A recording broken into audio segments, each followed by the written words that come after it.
Writing. The clock on the marble wall had already passed 4 in the afternoon when the black man sitting quietly in the corner of the executive lobby finally looked down at his worn leather watch. He had arrived at 8:07 that morning, carrying a black folder against his chest and a small lunchbox tucked beside his chair. For nearly 8 hours, executives had walked past him, receptionists had forgotten his name, and people who had arrived long after him had been escorted through the glass doors before he was even asked why he was there. Some laughed when they looked at him. Others whispered that he was probably waiting for a job interview. What none of them knew was that the quiet single father they had treated like he did not belong in their building was the one man whose signature kept every paycheck in that building alive. Before we go deeper into this emotional story, if you believe kindness, dignity, and second chances can change someone's life, please like this video, share it with someone who needs a reminder not to judge people too quickly, leave a comment, and subscribe to Heartline Stories. Your support helps us bring more stories of hope and humanity to people everywhere. His name was Marcellus Reed, a 42-year-old father who had learned early in life that respect was something you sometimes had to carry inside yourself when the world refused to hand it to you. He wore a carefully pressed charcoal suit, but the cuffs were slightly faded, and his shoes had been polished so many times that the leather had begun to lose its shine. He had a 6-year-old daughter named Zaria, and that morning she had hugged his waist before school and reminded him that he promised to be home before dinner. Marcellus had smiled and promised her he would. What she did not know was that her father was heading to the headquarters of Meridian Crest Holdings, the company whose employees thought he was just another man waiting for permission to enter their world. Marcellus had not come looking for employment. He was the newly appointed chairman of the company after quietly purchasing a controlling interest through a family investment trust he had built over 12 years. He had started with almost nothing, working warehouse shifts at night while studying accounting during the day. After becoming a single father, he had nearly given up on his dreams because childcare, rent, school expenses, and groceries seemed to consume every dollar he earned. But he kept going. He learned investments. He built businesses. He failed twice and started again. Eventually, his small logistics company became a national operation, and his investments gave him the opportunity to acquire Meridian Crest. He deliberately kept his identity private during the transition because he wanted to understand the company from the ground up, without executives performing for him because they knew who he was. That morning, however, his experiment had revealed more than he expected. At the reception desk, a woman named Corinne Vale had barely looked up when Marcellus introduced himself. She had glanced at his folder, then at his suit, and told him the executives were busy. When he explained that he had an appointment with the senior leadership team, she sighed and told him to sit down. Hours passed. At 10, he was told the meeting had been delayed. At noon, he was told someone would come for him. At 2, a group of executives walked through the lobby laughing loudly. One of them pointed toward Marcellus and made a joke that caused the others to laugh. Marcellus heard it, but he said nothing. He simply opened his folder and reviewed the financial reports. Around 3:30, Corinne finally approached him and said the executives had no time to see him that day. Marcellus slowly closed his folder. His eyes were tired, but his voice remained calm. He asked whether the chief financial officer had reviewed the documents he had delivered that morning. Corinne rolled her eyes and told him the finance department had more important things to handle. Marcellus nodded quietly and stood. Then the elevator doors opened.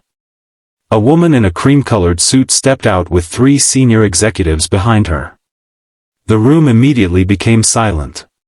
It was Helena Voss, Meridian Crest's chief executive officer, a woman famous for her ruthless standards and million-dollar decisions.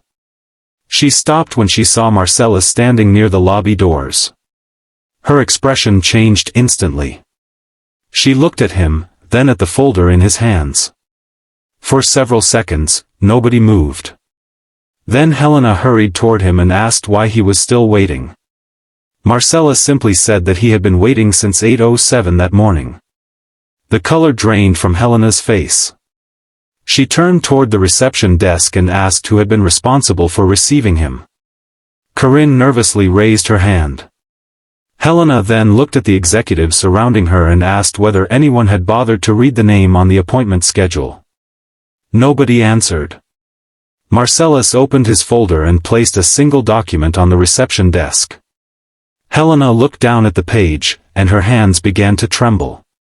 At the top was the official ownership statement for Meridian Crest Holdings.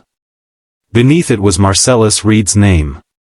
The same man they had ignored all day owned the controlling interest in the company.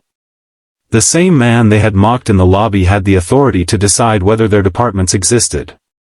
The same man they assumed was asking for a job was the person who signed off on their salaries. But Marcellus did not shout. He did not humiliate anyone. Instead, he looked around the lobby and said that the problem was bigger than what had happened to him. He explained that a company could lose money and recover, lose a contract and recover, even lose an executive and recover. But once a company lost its humanity, rebuilding it became much harder. Helena lowered her eyes. She admitted that she had failed to create a culture where every person was treated with dignity. Marcellus accepted her apology but told her that apologies meant little without action. He ordered an immediate review of the company's hiring practices, visitor policies, workplace culture, and executive accountability. He also created a fund to help employees facing childcare emergencies, because he knew personally how difficult it was for a parent to choose between earning a paycheck and caring for a child. Before leaving, Marcellus noticed the small lunchbox beside his chair. He picked it up and smiled faintly. Inside was a note from Zaria written in crooked purple letters. It said, "Daddy, don't forget you are brave." That sentence meant more to him than every financial statement he had ever signed. The next morning, Marcellus returned to the building, but this time he did not enter through the executive entrance. He walked through the lobby and greeted the security guard, the receptionist, the janitor, and every employee he passed. He wanted them to understand that leadership was not about standing above people. It was about remembering what it felt like to stand where they stood. And from that day forward, nobody in Meridian Crest was allowed to be invisible. If this story touched your heart, please take a moment to like the video, share it with someone who believes every person deserves dignity, and subscribe to Heartline Stories.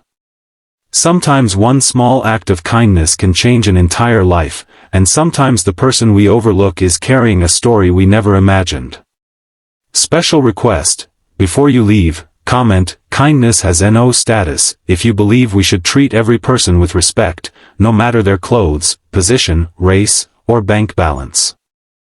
Because Marcellus Reed never forgot the lesson his daughter had unknowingly reminded him of that morning, true greatness is not measured by how many people stand when you enter a room. It is measured by how many people feel valued after you leave it.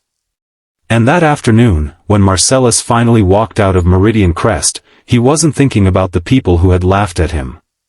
He was thinking about getting home before dinner, because somewhere across the city, a little girl was waiting at the window for her brave father to come home.